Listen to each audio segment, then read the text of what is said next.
पीछे मुझे ऐसा लगता है जैसे मोटिवेशन है, एक होती है तकरीर। आप देखो ऐसा लग रहा है जैसे कोई समझा रहे हो लोगों को, ऐसे करना है, हमने ऐसे करना है। एक होता है मैं ऐसे कर दूंगा, मैं मतलब ये बहुत ही अलग है यार ये पता है ये क्या है? ये अस्सलाम वालेकुम, नमस्ते, सत श्री अकाल। कैसे हैं आप लोग? उम्मीद करती हूँ ठीक होंगे, खुश होंगे। मैं हूँ हज़ीका अली और मेरे साथ हैं तारिक नियाजी। अस्सलाम वालेकुम, नमस्ते, सत श्री अकाल। उम्मीद करता हूँ ठीक होंगे, खुश होंगे। दोस्तों जहाँ रहें खुश रहें, माँ बाप का ख्याल करके, कोई माँ बाप हैं तो सब कुछ है। आज की हमारी वीडियो, आज की मेरी वीडियो है बहुत ही लेटेस्ट वीडियो से स्टार्ट करते हैं अपनी वीडियो को। Let's start guys. तो वीडियो का टाइटल है words media shocked over what PM Modi said. So start करते हैं।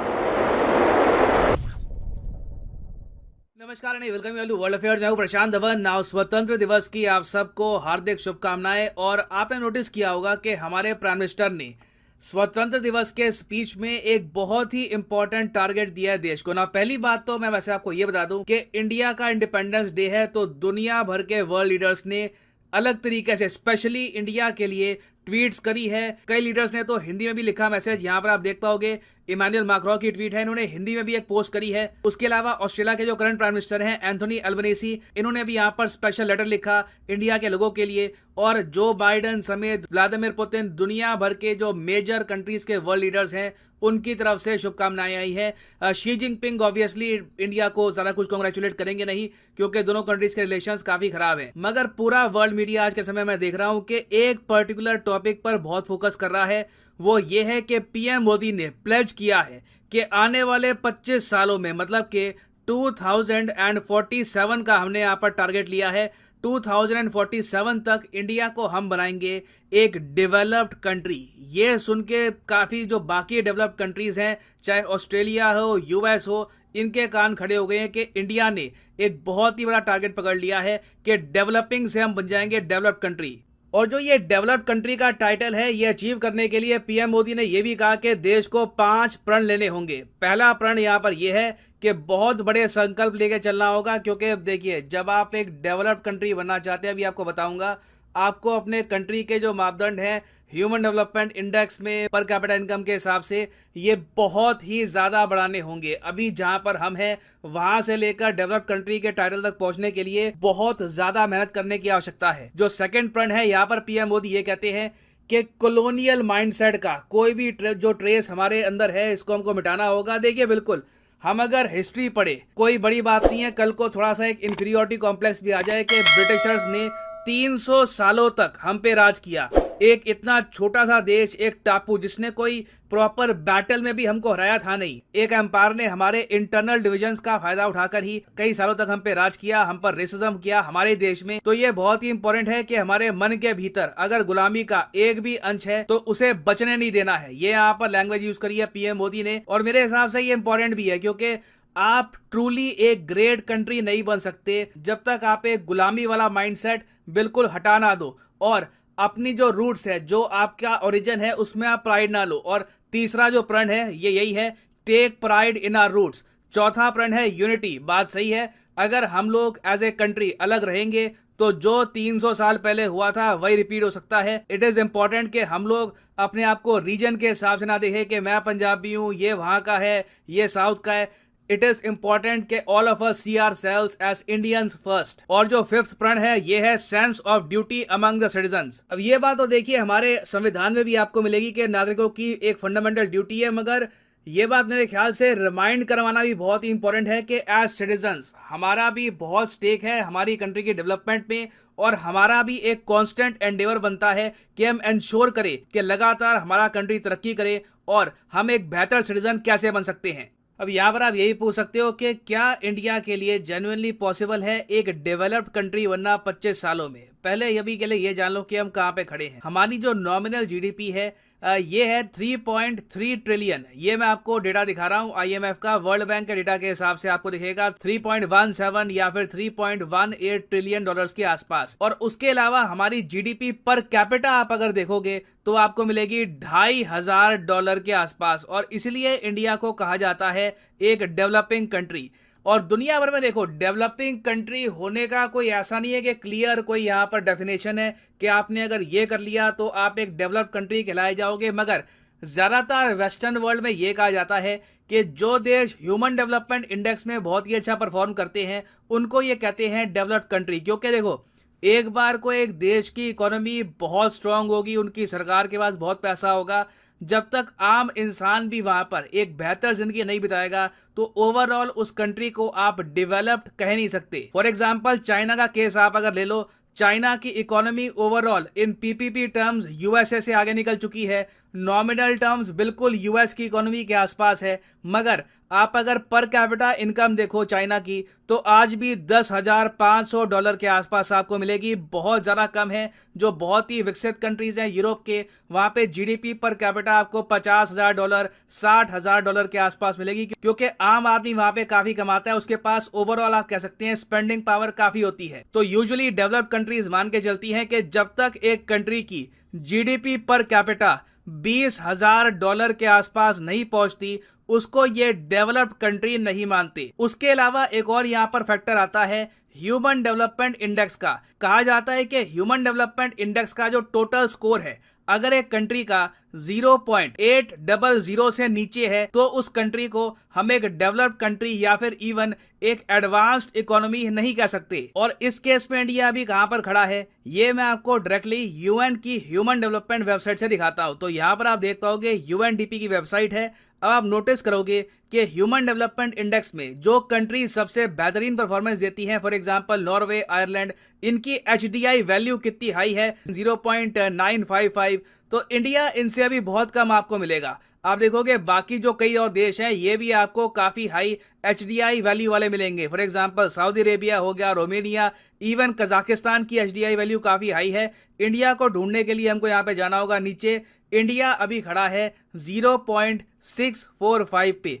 तो जो ये स्कोर है 0.645 का, इसको हमको 0.800 के पार ले जाना होगा। इसके लिए इंपॉर्टेंट ये है कि हमारे देश में लोगों की क्वालिटी ऑफ लाइफ बेहतर हो, एजुकेशन बेहतर हो, लोगों को प्रॉपर जॉब्स मिले, हेल्थ केयर बेहतर हो। ये सब चीजें आपको किसी कंट्री में दूर से ही दिख जाएंगी। आज भी आप अगर देखो तो हमारे देश से लोग एक बेहतर जिंदगी की तलाश में यूरोप या फिर यूएस जाते हैं। वहां के लोग हमारे देश की नागरिकता के लिए पीछे नहीं भागते। और हाँ, मुझे पता है यहाँ पे आप पूछोगे चाइना का यहाँ पर एचडीआई वैल्यू क्या है। चाइना का थोड़ा बेहतर है, मगर चाइना का भी अभी 800 के पार गया नहीं है। चाइना की एचडीआई वैल्यू आपको मिलेगी 0.761। इनको भी 800 के पार जाने में अभी लग जाएंगे, कई साल लग जाएंगे। तो मेरे हिसाब से अगर इंडिया को जेन्युइनली एक डेवलप्ड कंट्री बनना है 25 सालों में, तो बहुत ज़्यादा मेहनत करनी पड़ेगी। कंसिस्टेंटली 10% से ऊपर ग्रोथ रेट रखनी पड़ेगी बहुत लंबे समय तक। ये ग्रोथ रेट कम नहीं होनी चाहिए। वापस 5-4% के आसपास ग्रो करना स्टार्ट कर दिए तो प्रॉब्लम आ जाएगी, क्योंकि ओवरऑल हमारी इंडस्ट्री आगे बढ़ेगी नहीं, रेवेन्यू नहीं आएगा सरकार के पास। और घूम फिर के यहाँ पे सरकार का होने वाला है क्रिटिकल रोल।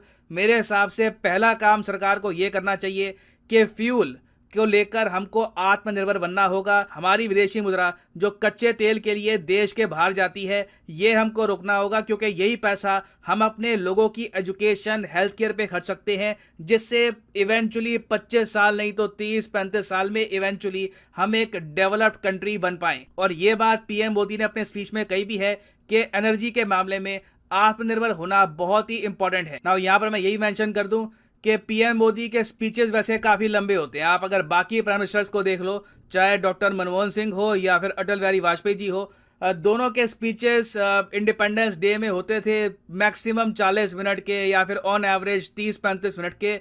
मोदी जी लंबे लंबे स्पीच दे चुके हैं।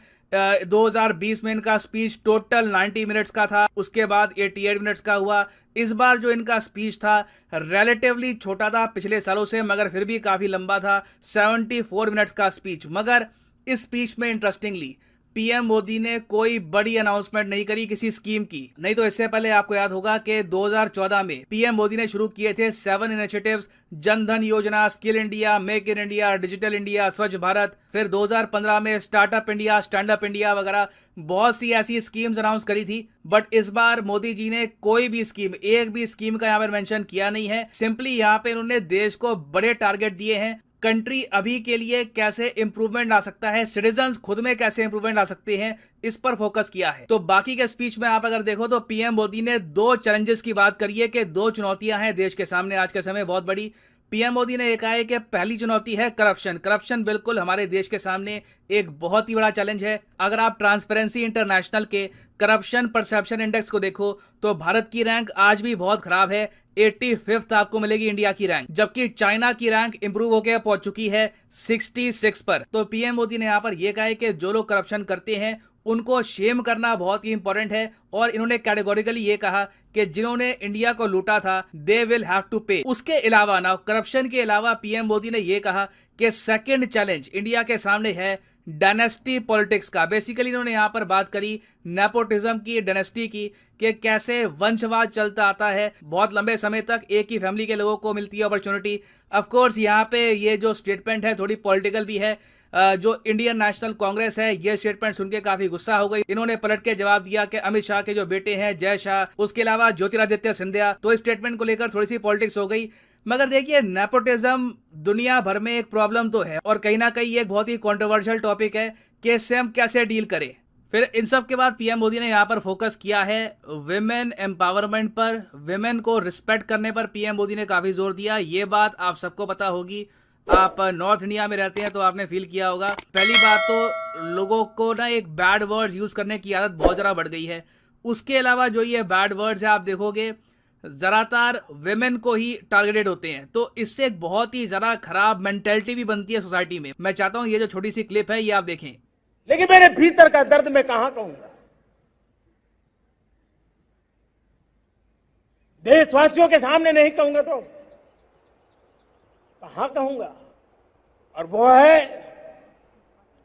किसी न किसी कारण से हमारे अंदर एक ऐसी विकृति आई है, हमारी बोलचाल में, हमारे व्यवहार में, हमारे कुछ शब्दों में हम नारी का अपमान करते हैं। क्या हम स्वभाव से, संस्कार से, रोजमर्रा की जिंदगी में नारी को अपमानित करने वाली हर बात से मुक्ति का संकल्प ले सकते हैं?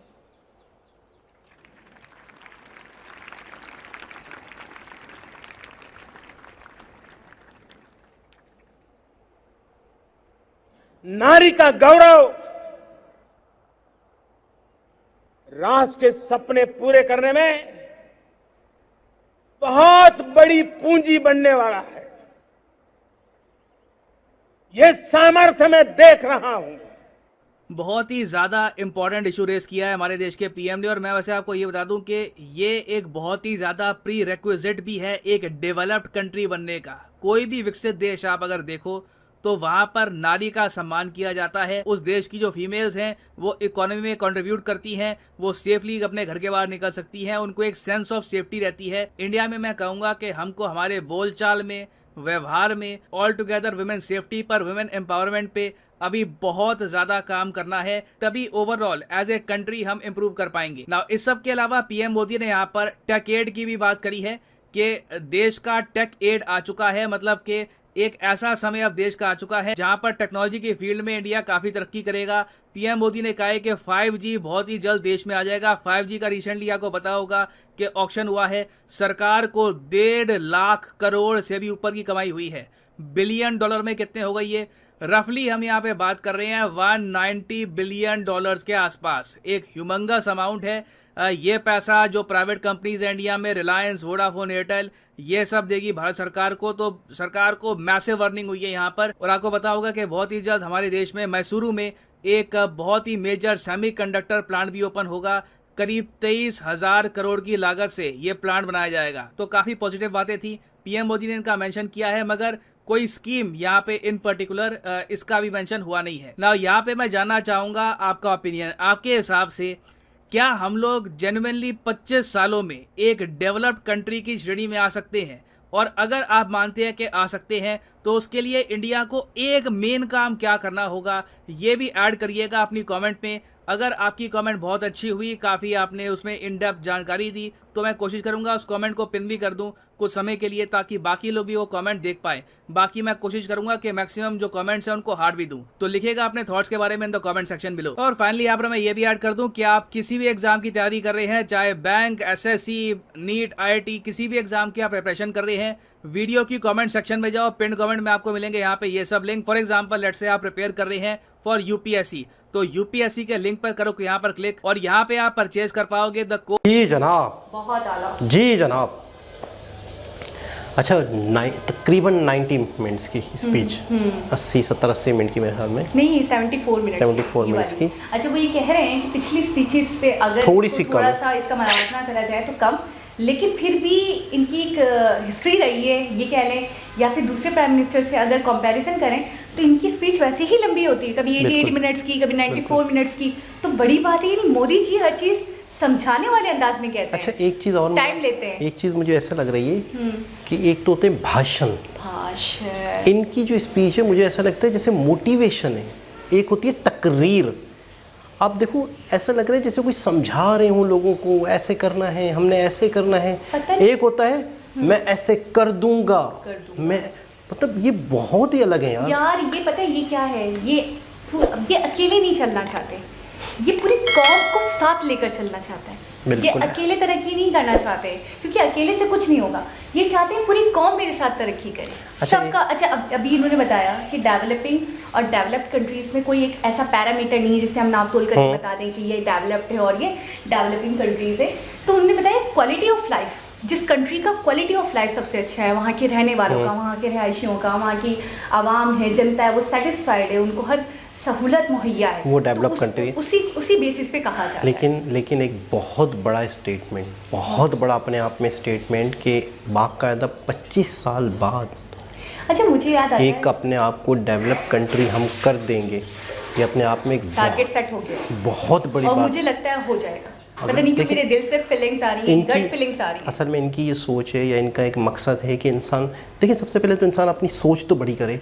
जब तक हम यही नहीं सोचेंगे कि हम एक डेवलप्ड कंट्री बनेंगे, तक कैसे बनेंगे? नहीं बने। मतलब हम अगर जिंदगी भर ही तरक्की याफ्ता कहलाएंगे कि हम तरक्की कर रहे हैं, हम तरक्की कर रहे हैं, तो 100 साल तक तरक्की, या हम यूएस जैसे नहीं बन सकते, या हम ऑस्ट्रेलिया जैसे नहीं बन सकते, या हम चाइना के टेक्सचर पे नहीं आ सकते। अगर हम सोचेंगे ही नहीं कि हम नहीं आ सकते, तो फिर हम नहीं आ सकते, फिर हम नहीं आएंगे। बहुत ही मोटिवेशन दी, शिकायत दूर कर दी मोदी जी ने मेरी, जो पर्सनली मेरी शिकायत थी।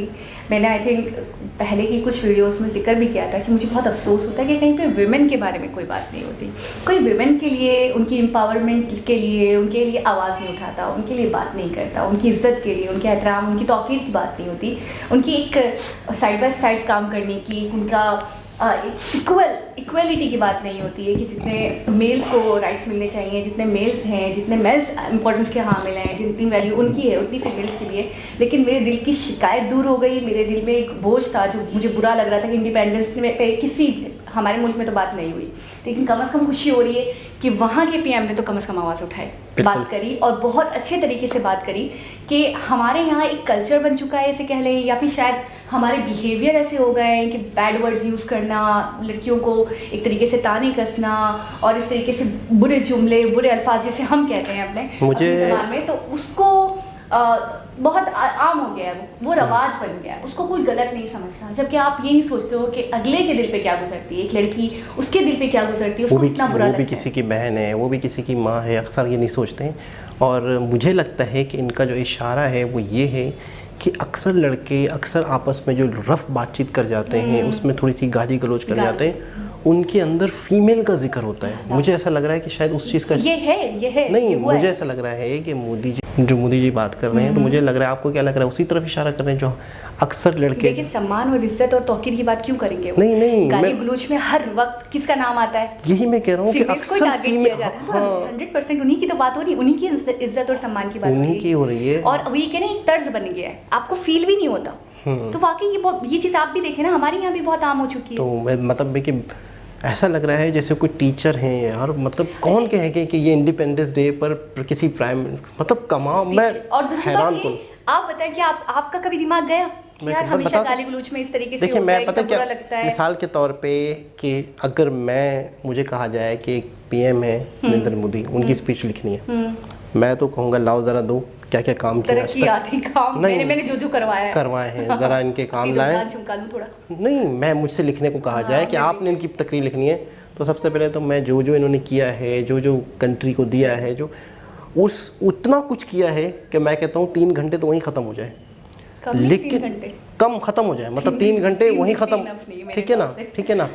उसमें वो मज़ीद अपने आप को डेवलप्ड कंट्री बनाने की मोटिवेट कर रहे हैं, ख़वातीन का एहतराम करने की बात कर रहे हैं एज ए इंडिविजुअल। मतलब ये एक बहुत बड़ी बात है कि ऐसे टॉपिक्स के बारे में बात करना जिससे शायद कोई बात नहीं, एज ए इंडिविजुअल आप किस तरह से अपने कंट्री के लिए कुछ कर सकते हैं, वो आपने करना है। अच्छा, एक और चीज़ इसकी मैं कहूँगी, तीनों टॉपिक्स, ये जो 3 मेन टॉपिक्स थे जो मुझे समझ में आए, और तो हमें तरक्की करनी है, आगे बढ़ना है, ठीक है, चलो ठीक है, सुनते हैं। एक वुमेन के बारे में जो आवाज़ उठाई है, गाली गलौज और बैड वर्ड्स यूज़ करते हैं और लड़कों के मतलब आम हो गया है। दूसरा हमें गुलामी वाली सोच से आज़ाद होना है, बहुत बड़ी बात। ये चीज़ आप यकीन करें, कोई बात भी करता है इसके बारे में, मैं कहता हूँ बहुत बड़ी बात। मैं ये कहूँगी वो टॉपिक्स उठाए हैं जिससे शायद हम सोचते भी नहीं है, हमारे शायद लाशऊर में भी ये टॉपिक्स, ये बातें नहीं होती, इतना आम हो चुका है। अब मुझे लग रहा है कि यही वाला जो क्लिप है ये काट के इमरान खान किसी अगले जलसे में दिखा रहे होंगे कि ये देखें मैं भी तो नहीं मैं भी तो यही कहता हूँ कि अपने आप को गुलाम मत समझो, अपने आप को गुलाम, कैसे आवाज़ निकाल रहे हैं आप ही निकालें, ये आपको ही। मुझे लग रहा है कि इमरान खान ये करने वाले हैं और वाकई ये बहुत बड़ी बात है, मजाक अपनी जगह पे कि जब अच्छा इसकी वजह क्या बता रहे हैं, 200-300 साल तक अंग्रेज़ों ने हुकूमत की है तो वो नसों में कहीं ना कहीं बस गया है, वो आप लोगों ने वो निकालना है, आपने आपको इंडिपेंडेंट कंट्री। यार प्राइम मिनिस्टर हैं, कोई मोटिवेशनल स्पीकर हैं, मतलब ये क्या है यार, ये यकीन करें वर्ड नहीं मिलते, बहुत बड़ी। ये वो वाहिद शख्सियत है, मैं ये कहूँगी तारीफों के लिए कलमात ही नहीं समझ में आते मुझे लगता है मेरी उर्दू खत्म हो गई, मेरी उर्दू इंग्लिश मैथ सब कम पड़ गई। अच्छा एनर्जी एक्टिवनेस। अभी आप उनके चलने की वीडियो देखी थी, आपने कहा बड़े एनर्जी। मैं एक बात बताऊँ, मुझे जब वो विमेन की बात कर रहे थे, आप माने ना माने, मुझे ऐसा फील हो रहा था बहुत जज्बाती, मतलब एक अलग ही रूप था, असल में फॉर्म में थे वो। मैं कहता हूँ अगर इन्हें कोई मिल जाता होगा ना, कोई आम लाइफ में चलते फिरते कोई बच्चा, स्टूडेंट्स, ये जो हम छोटे छोटे क्लिप्स देखते हैं, ये तो उनको अच्छा खासा समझाते होंगे, बेटा क्या करते हो, बेटा ये करते हो, बेटा इस तरह कर। काउंसलिंग, अच्छा मुझे ऐसा लग रहा है काउंसलिंग कर सकते हैं, कर रहे हैं, ये पूरी कौम की काउंसलिंग कर रहे हैं, वाकई से कह रहे हैं आप। और दूसरी बात ये, कोई इंसान जो हो जिसको कुछ समझ ना आए, कि कुछ सोच ना आए, जो बिल्कुल बेकार हो गया हो, जैसे लगे मैं कुछ नहीं हूँ, उसकी अच्छी खासी काउंसलिंग करते हैं बैठे बैठे। इनके अंदर ये गट्स भी है, ये हुनर भी है, ये हुनर है, सही कह रहे हैं आप। और बाकी ये कि इन्होंने शायद तरक्याती कामों का जिक्र किया हो, पूरी भी स्पीच तो हमने नहीं देखी, और बाकी बहुत बड़ा काम जनाब ब्रिजवाला धवन जी के बीच नज़दीक भी मैं कहूँगी, या उनकी नज़र में भी सबसे ज़्यादा इंपॉर्टेंट पहलू यही था, शायद सब पे बात करी उन्होंने, लेकिन इन्होंने कहा मैं चाहता हूँ आप ये सुने, बिल्कुल। और वाकई बहुत अच्छा लगा मोदी जी के मुंह से सुनकर। और इस मौके पर अच्छा, इस मौके पर इस बात का जिक्र करना, तो इसका मतलब आप इससे अंदाज़ा लगाएं कि मोदी जी की नज़र में इस बात की अहमियत कितनी, बहुत अहमियत, कितना सीरियस है, कितना मतलब इस बात को लेके जज्बाती हैं, इतने बड़े दिन पर हज़ारों बातें हैं, एक सेकंड कीमती है। मैं आपसे यही कह रही थी, जब आपने कहा कि कोई मुझे कहता है स्पीच लिखने के लिए, तो मैं उस वक्त ये कह रही थी कि आप तो फौरन कहते कि लाओ भाई सबसे पहले मैं इनकी दुकान चमकाऊं, बिल्कुल, ये तरक्याती काम हुए, ये इंफ्रास्ट्रक्चर हुआ, ये बड़े बड़े प्रोजेक्ट, ये इन्वेस्टर्स आए, ये तो मौलवी और साधु और ये सब बताते रहेंगे, ख़वातीन का एहतराम करो, ये तो टीचर बताते रहेंगे, लेकिन यहाँ पर इस मंच पर ये बात हो रही है, बहुत अपने आप में बड़ी बात है। और वाकई हमें सबको, हर माशरे में ख़वातीन, क्योंकि ख़वातीन माँ होती है, वही बच्चे को पालती है, वही मतलब है कि नस्ल दर नस्ल वही चीज़ चलती है। हम अगर अपनी दूसरे की ख़वातीन का एहतराम करेंगे, लोग हमारी ख़वातीन का एहतराम करेंगे, हम ये कभी भी नहीं सोचते, हम दूसरे को देखते हैं, दूसरों को किस पॉइंट ऑफ व्यू से देखते हैं, लेकिन कभी हम नहीं सोचते कि यार यही माशरे में। अच्छा, एक हमारे पीएम है शहबाज शरीफ जी, पता नहीं क्यों मैं उनका जिक्र टच नहीं भूलती हूँ, मैं टच उनका नहीं भूलती हूँ, कोई मुझे याद नहीं दिलाता, फिर भी याद रहता है मुझे उनकी स्पीच, पता नहीं दिल ही नहीं करता सुनने का, पता नहीं क्या बात है, कोई बद्दुआ मिली हुई है उनको बोलने की, मतलब मुझे ऐसा लगता है सलाहियत ही नहीं है उनमें। और एक मोदी जी है, यकीन करें मैं ड्यूरिंग द वीडियो सोच रही थी कि यार मुझे ना कम से कम मोदी जी की हर स्पीच सुन लेनी चाहिए। मैं बता रहा हूँ कि इंसान को बहुत कुछ सीखने को मिलता है। और एक शख्स का कमेंट आपको सुना दूँ, उसके साथ वीडियो का समाप्त करता हूँ। सुनाऊँ नहीं सुनो? आप लोग मोदी जी से बहुत अच्छी तरह जुड़ चुके हैं, तो एक बहुत ही ज़बरदस्त वीडियो दोबारा किसी और के साथ मुलाकात होगी। जब तक के लिए अल्लाह हाफ़िज़।